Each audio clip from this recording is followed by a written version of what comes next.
Well, good morning. Today is Monday, January 15th, Martin Luther King Day.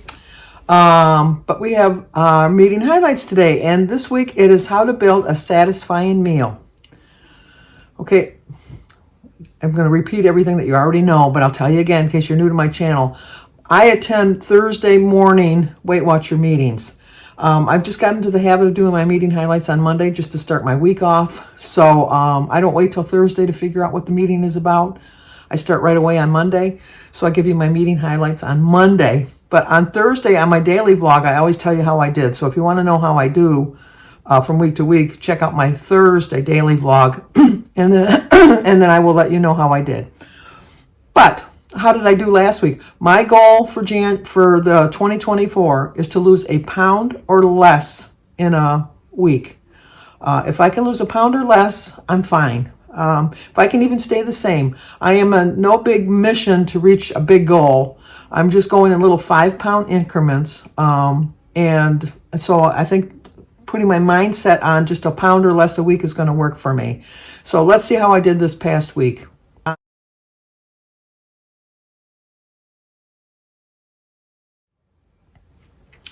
Reached my goal. I lost a pound. I have lost so far in the 2 weigh-ins for January 2.2 pounds. So I'm in my mind, I'm 0.2 ahead. That's not giving me pause to think that I can, okay, you can relax this week. You don't have to lose a whole pound. My goal is to lose a whole pound, but I'm satisfied with less than a pound, if that makes any sense, because I had 2023, I started the year out big and I got bigger. I gained 11.2 pounds over the course of 2023.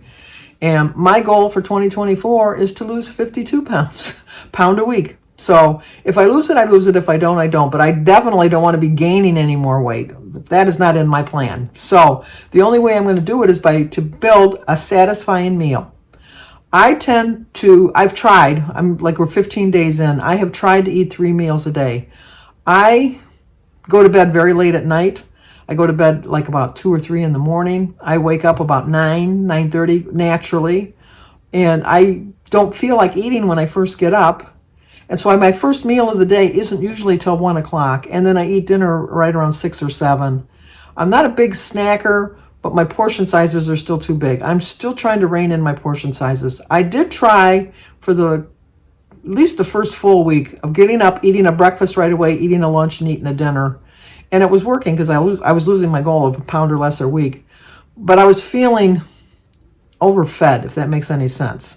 I'm just going to play it by ear. I'm going to build a satisfying, healthy meal. And if I only eat 2 meals in a day, I only eat 2 meals in a day. If I eat 3 meals and a snack, then that's going to work for me too.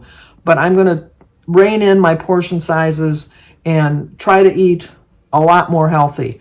I've got the new mindset this year that I don't say I had a bad day. I just say I made some unhealthy choices. So that gets my mind frame is like, no food is bad. It's just if you over-abuse it, if you abuse it, just, you have to think, because not all foods are healthy, but you're going to have that occasional donut or cookie or piece of cake or something, bag of chips. You're definitely going to have that somewhere along the line. So we need to stop thinking of it as bad food.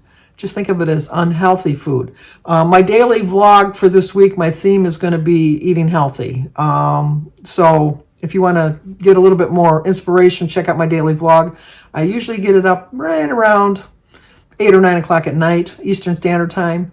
Sometimes it's earlier. Most times it's about 8 or 9 o'clock at night. And I do like to show my food during the week. I don't show up Friday, Saturday, and Sunday because I just like to just relax. Just not have the stress of worrying about showing my food, if that makes any sense. Enough of that. We've already gone almost 5 minutes into this just explaining something that you already know. But this is how to build a satisfying meal.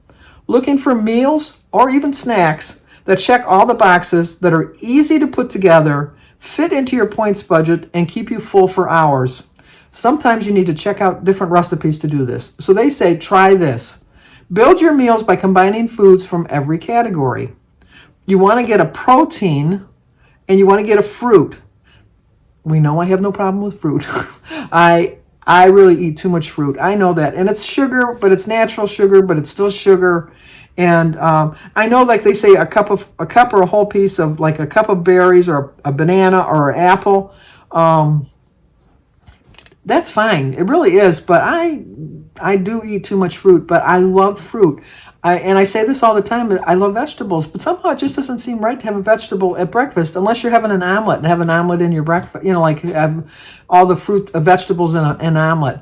I do try to get at least a tomato sometimes, even just that. And I always have a protein for breakfast. A protein is usually a 0-point food or a 3 to 4 ounce serving. So you can have plain non-fat Greek yogurt, some eggs, or some tofu. I don't like tofu, and I'm really not a big fan of yogurt, but I found some Chobani sugar-free mixed berry yogurt that I do like, that I think is 1 point. It might be 2, but I think it's only 1 point. And then I mix my berries into it, and so I kind of make my mind believe I'm eating a melted ice cream with some berries on top. Sometimes you just have to trick your mind. It's a healthy choice, and so it can't hurt. It just can't hurt. They suggested a banana pancake, which is 2 eggs mixed with mashed bananas and some ground cinnamon. Sounds interesting. That does sound interesting. And then they suggest for lunch and dinner to have like 4 things on your plate. You want to have a protein, you want to have a carb, you want to have a non-starchy vegetable, and you want to have a fat. Okay, nobody likes to hear the word fat, and you're thinking, I don't want to eat fats. But there are healthy fat choices. Some of the things they say is you can have a dressing of olive oil, that's 1 teaspoon of olive oil, or 1 teaspoon of cheese, or 1/4 of an avocado. Okay, 1 teaspoon is not going to do me. I'll be honest with you. I understand what they're saying. So I would probably increase that to 2 teaspoons and consider it as 2 servings of fat. And 1/4 of an avocado is more than enough for me. It really is. I do love a good avocado. For your carbs, they say to use like a cup of rice, potatoes, pasta, or bread.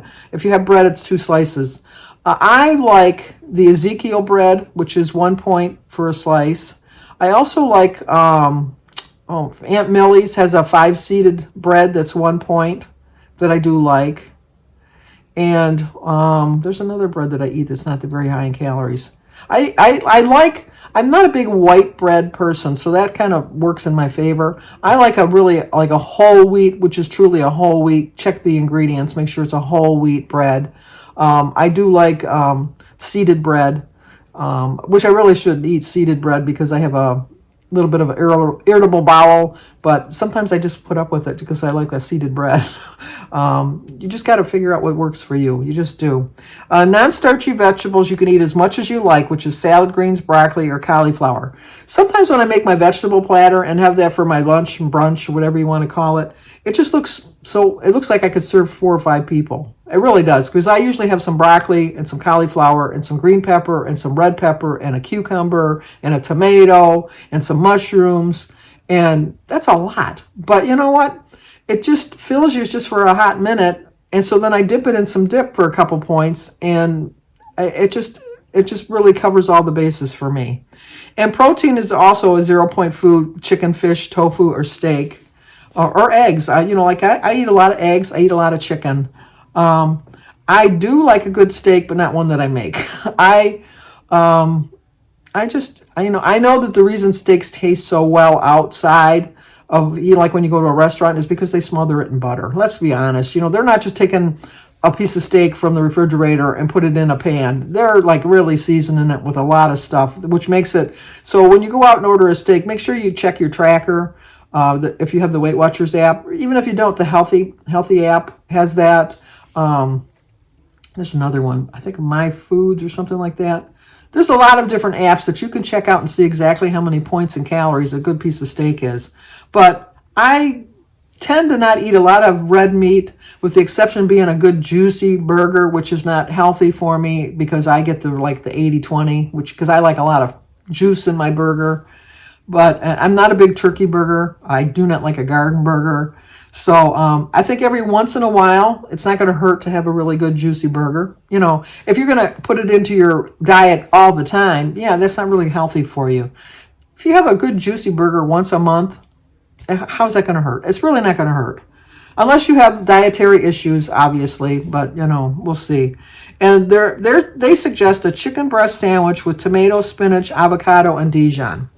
Okay, I also wanted to tell you that I bought a bag of chicken already cooked, chicken breasts or chicken tenders or something. I forget who it was by, because I thought it would be quick and easy. The sodium is just unbelievable. You're better off cooking your own piece of chicken and holding it over for another day. It's good in a pinch if you want to have some in the freezer, just like if you're going to have a salad and you think, well, I haven't got time to cook some chicken. I'm just going to really quick. But for me, I bought the one bag. I'm one and done. I'm not going to do it anymore because I can really cut my chicken into little pieces and kind of like stir fry it in my wok, and while I'm making my salad and really quick. And I mean, it'll be hot obviously on my salad, but if I wanted to I could make it earlier even and put it in the refrigerator to cool off a little bit. And just when I make chicken, when Jim and I have a chicken dinner, I always make an extra piece of chicken so that I can eat chicken for the next day or two, whether it's on a salad or just a little bit of a protein with my meal.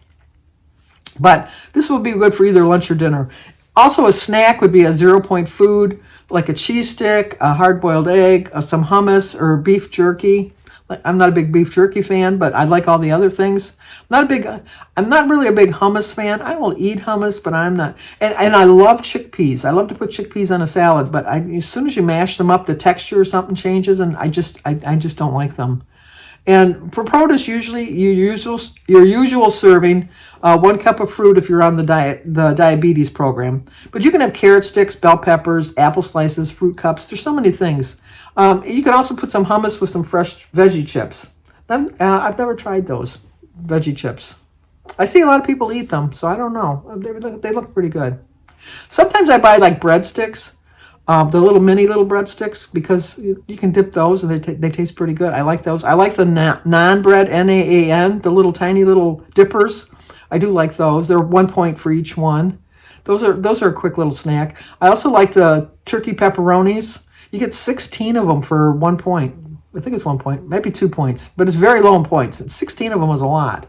So, and then what I usually do is I have I think it's 1 point because I think it comes out to be like a 5-point snack, because I'll have some pepperoni, I'll have a cheese stick, and I'll have the little bread, and then I'll put it on like a little cold piece of pizza. I know it makes no sense. Like you take a little piece of cheese, you cut the cheese up, and you wrap it up in the pepperoni, and you put it on top of the naan bread, and you eat it. It's a nice little snack. Okay, let's dive a little deeper. First, let's make things perfectly clear. You don't have to follow these guidelines exactly, nor must every bite or meal be completely satisfying. You've got flexibility in what and how you eat, and that's partly what the program is all about. That's why it's so livable. But if you're asking yourself, why am I hungry again? I just ate. For the 5 millionth time, have a template that guides you towards satisfying combinations and a few go-to meals and snacks, if the bill can fit, that'll help you and keep you on track. And the way you do this is by keeping protein and fiber in your diet, because it keeps you fuller longer and because they digest so much slower. So building meals on a base of foods high in 2 nutrients means you're less likely to overeat later. Then adding in flavorful, higher point ingredients you love looking at you, like the cheese, the dressing, the nuts, the avocado, helps satisfy your brain. I always like to make a really colorful looking plate because I think it's like a happy plate. I try to get as much color on my plate because I learned that way, way, way long ago when I took a class in high school, that the prettier your food is, the more likely you are to eat it. That's why when you watch any kind of like Top Chef or Hell's Kitchen or Kitchen Nightmares, they always compliment the prettiness of the plate, that the food looks attractive, and it just makes your mind starts salivating before your body does. So try to get some healthy foods that are colorful in your diet. Like you can have, don't eat like all white, like all mashed potatoes, and I don't know what else would be white. I don't know. that was a bad example, but you know what I mean, or even like have green lettuce with green peas with green bean sprouts, all green is just, no. The bottom line is the key to losing weight is eating fewer calories, duh, or points than you use for energy. Satisfying both your stomach and your psyche can help make that reaching your goals feel easier and more delicious. 3 fast facts. Weight loss happens when you burn more calories than you consume. We hear this all the time. It's not anything new. It's not like some great big news bulletin, but we need to remind ourselves of that. Calories in, calories out. It just makes perfect sense. Number 2, meals filled with protein and fiber help you feel more satisfied and stay in your points budget. Protein, first of all, if you take an apple and you eat an apple, and not that that's protein, but I'm just using that as an example. But if you eat an apple, it takes longer, at least for me, to eat.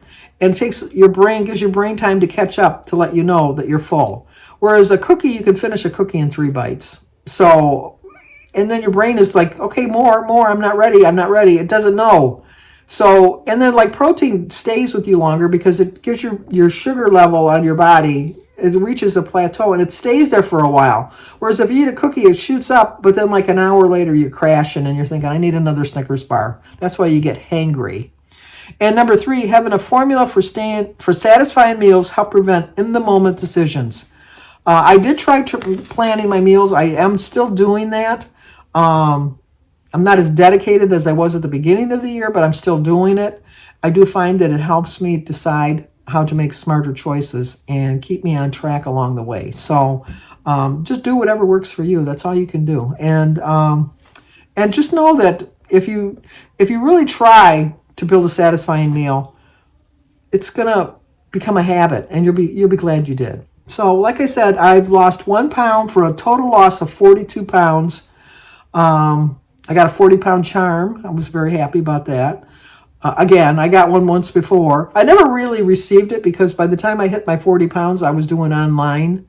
And so they just acknowledged me, but I never got a charm in the mail or anything like that. I was very surprised that I got a charm because I heard that they're not doing that anymore. So I was very pleased to get one. So I put that on my keychain as a reminder. And working my way towards my 50-pound charm now. But like I said, that probably won't be till March or April because pound a week, that's my goal. So I got 8 pounds to go, so two months. So I'm thinking March, I'll get my 50-pound goal, and I'll be happy with that. So how did you guys do on your diet? What are some tricks that you do to what are some tips that you can share that you can trick your mind into thinking you're fuller? Or, how do you prepare to have healthy meals ready at your fingertips? I'm just kind of curious. And then how did you do on your weight loss? So, okay, hopefully I see you on my daily vlog, but if not, I definitely want to see you back here next week. If you want to know how I did this week on my weigh-in, check out my daily vlog out on Thursday. And if you think this video will help somebody, share it with them. Leave a comment. Let me know if there's something you'd like me to talk about or something I need to improve on. I'd appreciate that. Always hit the like button. Always hit the like button. Whether you leave a comment or not, at least hit the like button. And I hope to see you here very soon. Talk to you guys. Ooh, my voice, I sound like Peter Brady on Brady Bunch.